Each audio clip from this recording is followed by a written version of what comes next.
નમસ્કાર, હું છું પ્રિયા અને તમે જોઈ રહ્યા છો જનતા કી જાણકારી ન્યૂઝ। નજર કરીએ આજના સમાચાર ઉપર। અમરેલી જિલ્લાના પ્રવાસે ગુજરાત રાજ્યના મહામહિમ રાજ્યપાલ આચાર્ય દેવવ્રત સાહેબ પ્રવાસ દરમિયાન આજે સાવરકુંડલા તાલુકાના બગોયા ગામે પધાર્યા। દરમિયાન અમરેલી જિલ્લાના સાવરકુંડલા તાલુકાના બોગોઈ ગામે ગુજરાત રાજ્યના મહામહિમ રાજ્યપાલ આચાર્ય દેવવ્રત સાહેબ ગોસ્વામી સાધુ સમાજના ધર આંગણે પધાર્યા હતા। અખિલ ભારતીય જૂના અખાડાના રાષ્ટ્રીય ઉપાધ્યક્ષ પૂજ્ય ઇન્દ્રભારતી બાપુના શિષ્ય અને બગોયા ગામના વતની ભીખુગીરી બાપુના ધર આંગણે ગુજરાત રાજ્યના રાજ્યપાલે ગાય માતાને ગોળ ખવડાવી ગૌ સેવાને વધાવી હતી।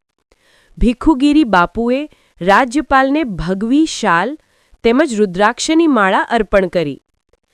તેમના મોટા દીકરા મહેશગીરી ગોસ્વામીએ પુષ્પગુચ્છ અર્પણ કરીને હૂંફાળું સ્વાગત કરેલ, તો ભીખુગીરી બાપુની પૌત્રી વૃંદાબહેને રાજ્યપાલ સાહેબનું ચિત્ર બનાવીને ભેટ આપી। આ તકે રાજ્યપાલશ્રીએ તેમના પરિવાર અને બાળકો સાથે સંવાદ કર્યો હતો તેમજ બગોયા પ્રાથમિક શાળામાં રાત્રિ રોકાણ કર્યું હતું। રિપોર્ટર સમીર ખોખર, વીજપડી।